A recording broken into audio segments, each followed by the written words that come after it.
If art is good art, it will always be appreciated, no matter what point in history.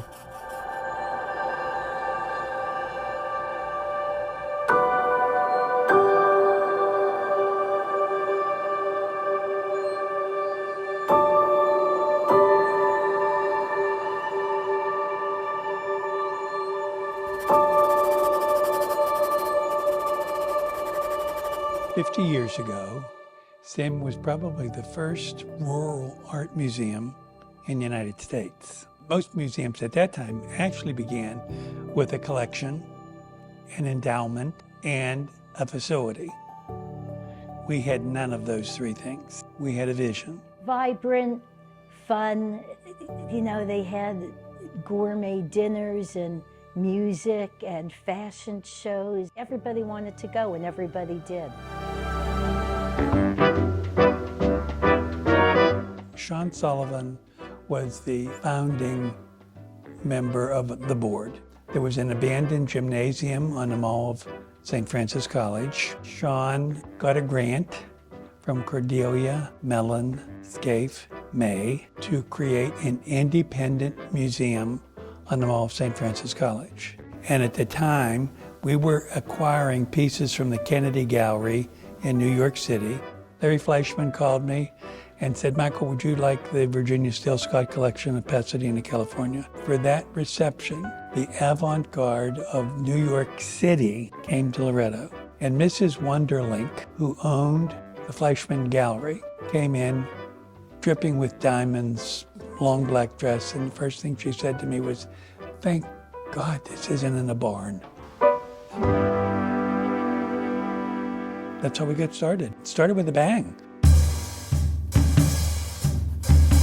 When I first started here, they really didn't know where this was. I mean, we'd say across from the post office, but I was doing really strange things. John Rita had nudes, and I put a set of big nudes in this front window. The boss at the time was Gary Moyer, and I said, this isn't going to go well. And so we had a plan B where to put them, but that's what happened. He got calls and people were upset. We got in the newspaper, we got on TV. I would do anything.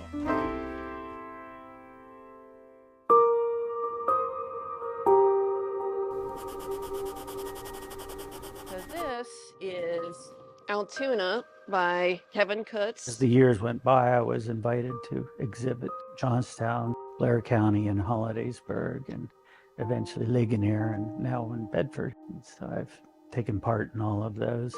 Every time I'd go back was a treat. It is so much more than paintings on a wall. The Artist in Residence program, I think, is by far the most outstanding part of what the whole Salmon Museum does. It's not the buildings, it's not the collection. It's, again, the fact that we are teaching children how important art is in their lives. Personally, to me, what I get excited about is that discovery, that personal discovery when a kiddo doesn't really know that they like it, but then you tap into something deep within them that creates such a response that they can't get away from. I was an art student, then I couldn't get a job as an artist, so I became a nurse for 40 years, and I wanted to do my art again.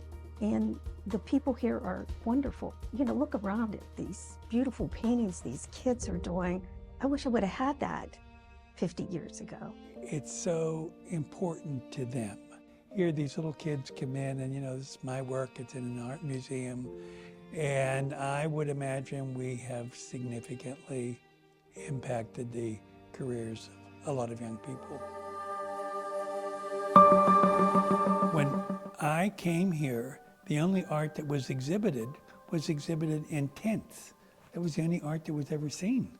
So the museum has helped a lot of artists. Yeah, I'm into my 70s, and I think I mainly want to thank people who really have kept it going, the donors and the patrons. Art gives you an experience above all. It's not that I'm trying to make it sound grand or anything, but we are here at SAMA, the organization is providing that opportunity to discover something beautiful within yourself. I love coming to some of the events, particularly the ones with children, and see that we are producing future artists, or at least future art enthusiasts. They still talk about me. I mean, as adults now, they're not kids, but they remember. The community doesn't know what they have here.